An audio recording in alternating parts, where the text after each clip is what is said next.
Hello, I'm Nathan P. Butler, author of a Saga on home video and hosted from the Star Wars Home Video Library here on YouTube, and this is Star Wars Home Video Year by Year. This time we take a look at 2014. So it's kind of a gap year. We will see new reissues of some original and prequel trilogy stuff next year, and we just saw some of that the previous year in 2013. Here in 2014, it's mostly about animated series. But before we get to that, some context for 2014 in Star Wars. The Clone Wars Season 6, known as The Lost Missions, airs this year, at least in the US, on Netflix. It airs elsewhere, depending on where you are in the world. That was what was promised back when the series was canceled. Now we got what's left of the finished episodes, but then we are told that's all for the Clone Wars. That, of course, will change eventually with Disney+. It is the year that we see the publication of Darth Maul's Son of Dathomir, which uses some unproduced scripts from the Clone Wars to finish out a bit more of Maul's story from the Clone Wars era. And that's kind of an unusual thing timing-wise, because this is also the year that we see the reboot of the Star Wars broader continuity. Since 1976, we'd seen Star Wars publications starting with the novelization of A New Hope. Starting in 1991 with Heir to the Empire and Dark Empire, we saw a growing official continuity of novels, comics, video games, and so on. There was all one giant universe for Star Wars. Yes, there were contradictions from time to time, especially when the Clone Wars premiered in 2008, but it was one giant continuity. With the purchase of Lucasfilm by Disney, we knew something was coming, new films for sure, maybe some type of reboot or switching around of the continuity, and yes, what they decided to go with was essentially a reboot. Allow the official continuity that existed for so long to still remain whole as so-called legends, and then have a new continuity launch that basically just copied and pasted the newest versions, the 2011 cuts at this point, of episodes 1 through 6, and the Clone Wars, and sort of drop them into a new document, the beginning of a whole new continuity. Along with this comes the announcement that Marvel will be picking up Star Wars comics again instead of Dark Horse, and Son of Dathomir would be in this weird place because it's part of Clone Wars and considered really truly a part of it because it's being made off of those unproduced episodes, it actually gets to exist like Clone Wars Seasons 1 through 6 in both Legends and canon. Speaking of canon though, this is the year that sees the premiere of Star Wars Rebels, a new animated series. It's also the year that sees new publications launching into this new canon, the story group canon as I often call it, because the story group is who is supposed to be driving it at that point, with stories like Blade Squadron in Star Wars Insider, Ezra's Gamble, a young reader book, and the novel A New Dawn.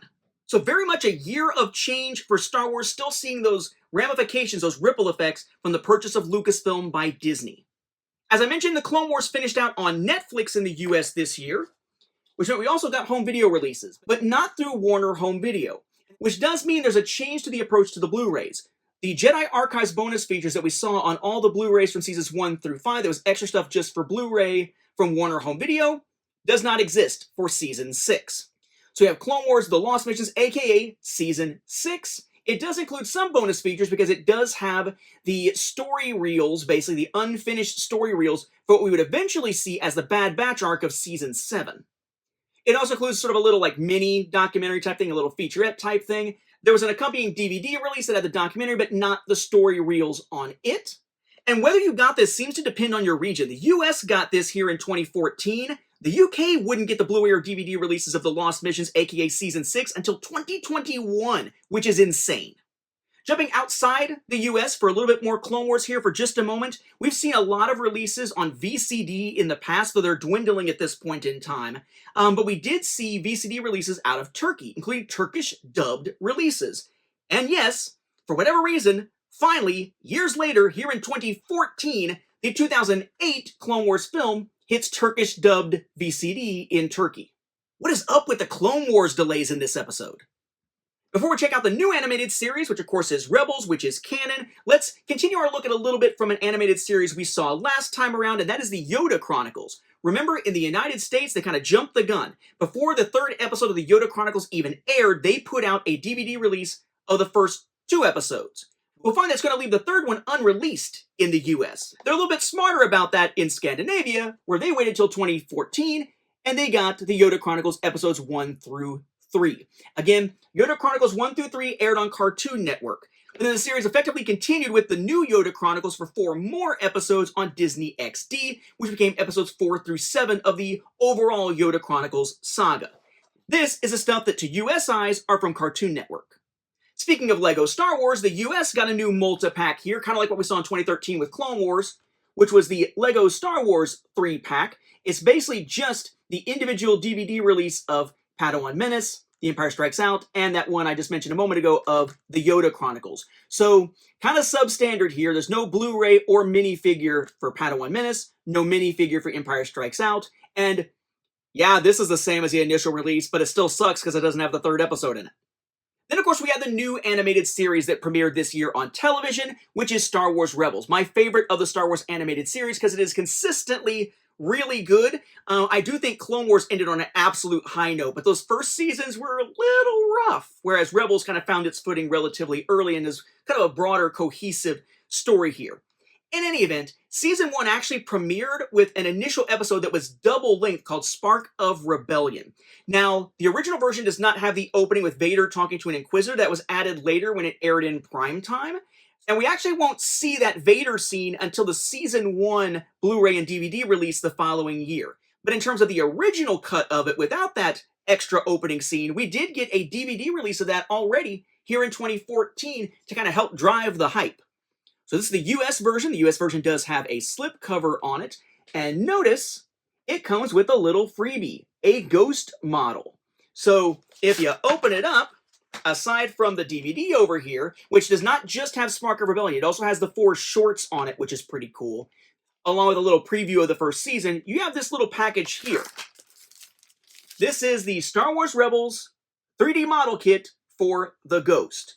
And of course, you know me, what does that mean?